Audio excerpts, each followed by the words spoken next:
This is Dolwini TV, ladies and gentlemen. Good morning, good afternoon, good evening, good tomorrow, wherever you're tuning in from. I'm glad to have you along for another edition of Edmonton Oilers discussion here on the channel today, as we get set to just more or less go over everything that's happened in the past week and kind of sum up what that means for us over the next 19 games. Before we get there, though, friends, if you're new to the channel, I want to get at you right away because I don't know how long this video is actually going to take.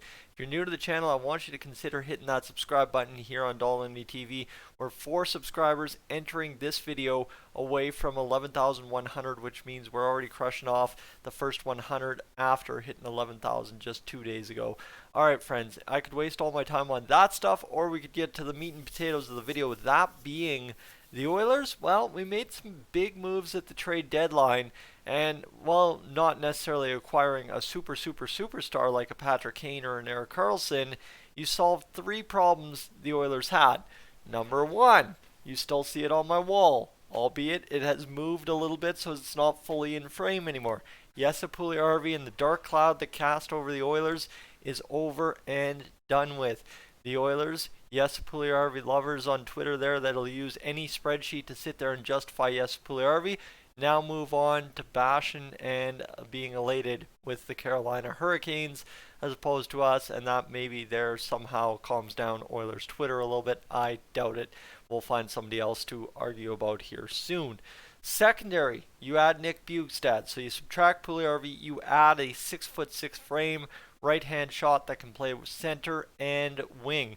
Depending on the 11-7 combination or going 12-6, the Oilers can then have choices as to how they want to align Nick Bjugstad in the lineup.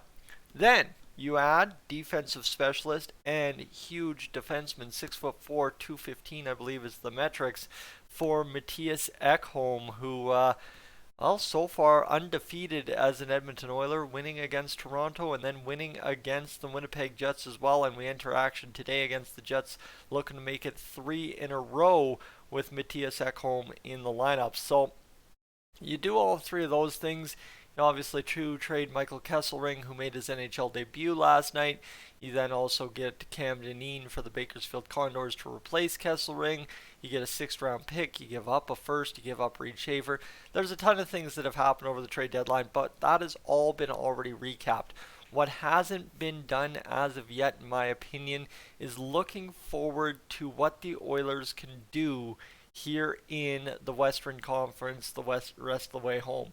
Despite having a rougher season, right? The Oilers have had a season that I guess you could say up and down, and all around, especially with goaltending and defense. But the Oilers enter action today, 7th in the Western Conference, technically 6th in the Western Conference based on points, because Colorado's in the 3 seed in the Central, and that's why they're ahead of us. But 7th in the Western Conference with 76 points, 4 back of the conference and division leading Vegas Golden Knights. So right there, you think about this for the Oilers, right? We've got 34, 21, and 8.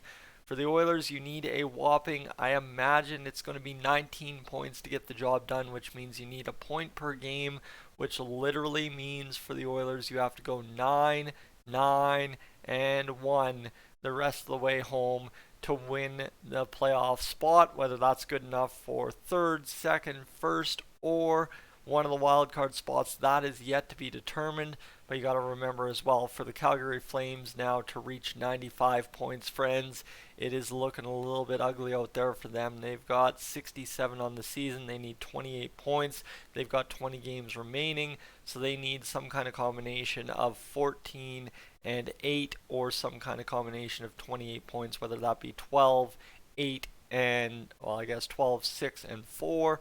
There's a bunch of things they need to figure out there, but they're going to have to be at least at the 39-40 win mark, which they still have a lot of work to get there, and obviously losing your last 4 straight isn't going to do much for you on that front. The Winnipeg Jets as well, they've won 35 games in overall this season, only 2 losses in OT. They're sitting at 72 points. We just took a big time victory from them right there last night, and if we take another one here today, we kind of jump ahead of the Seattle Kraken, who are playing on Sunday, and will be tied with the LA Kings, who as well play today on March 4th. If the Oilers can beat Winnipeg, LA loses, we're tied with LA as long as they lose in regulation, and we're 2 points back of the Vegas Golden Knights, who play on Sunday against the struggling Montreal Canadiens. So, again, I guess to recap all that, we've made our additions, we've made our subtractions, we've figured out what we want to be going into the playoffs, but we've got 19 games to more or less secure the best spot in the division if we so want to get there. And while it's looking like the Winnipeg Jets or the Calgary Flames would be that team you would face should we end up doing that, well, that just means we've got an interesting all-Canadian matchup for the first round of the playoffs, but it also means we've got a team that would be embarrassing to lose to in the first round. Not necessarily saying they suck, saying that the fans would not let us hear the last of it, because we still haven't heard of the last of it from the Winnipeg Jets fans from 2021. But friends, that's where we sit today, right? I just wanted to touch base still on updating. I know I made a joke yesterday in one of the videos or the live stream with Patrick, saying, I was the guy that said it's cup or bust for the Oilers, and right, I'm going to either live that as the best prediction of the year, or I'm going to have to live with that the rest of my life, with people clowning me for saying the Oilers were going to win the cup this year, as is generally used to, at this point, trying to make the proclamation every single year, because I think that should be a standard proclamation to make with Connor McDavid in your lineup year in, year out.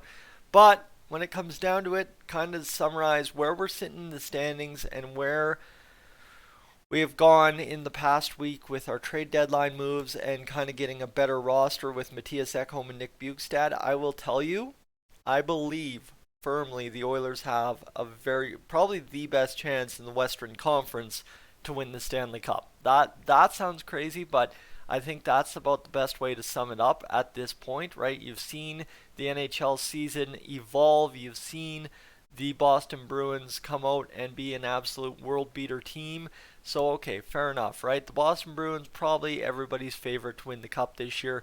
But when it comes down to it in the Western Conference, you tell me who's going to stack up against Boston better than us now that we've made our acquisitions, considering we were 2 open cages away from beating Boston in that last game. Vegas, are they going to do it? I don't know. Maybe get Mark Stone back in time for playoffs, if he does come back for playoffs. Dallas, LA, Seattle, Minnesota, Colorado, Edmonton.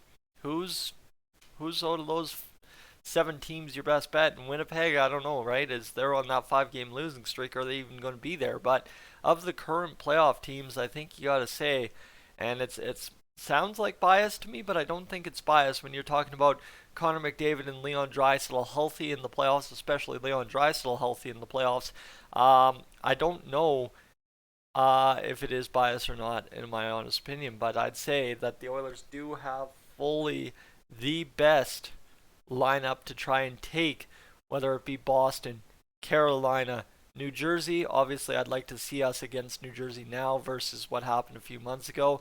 And if Toronto somehow makes it out of the first round, you just saw what we did against Toronto. Tampa, New York, Pittsburgh, and the Islanders all in there as well. There's a couple bubble teams that could make it interesting, but again, right, I think that top 3, Boston, Carolina, New Jersey, are your best 3 options out of the East, and probably your top 3 options for the Cup. But out West, in that number 4 spot, I think you got to absolutely rank the Edmonton Oilers in that spot. So that's kind of where I'm sitting. I'm just following up based on the standings and based on our trade deadline moves to say I still firmly believe the Oilers can and will win the Cup this year should everything align. That's obviously some kind of cop-out, but you get where I'm going with it, is you have to have full health on the roster. You have to have everything come together.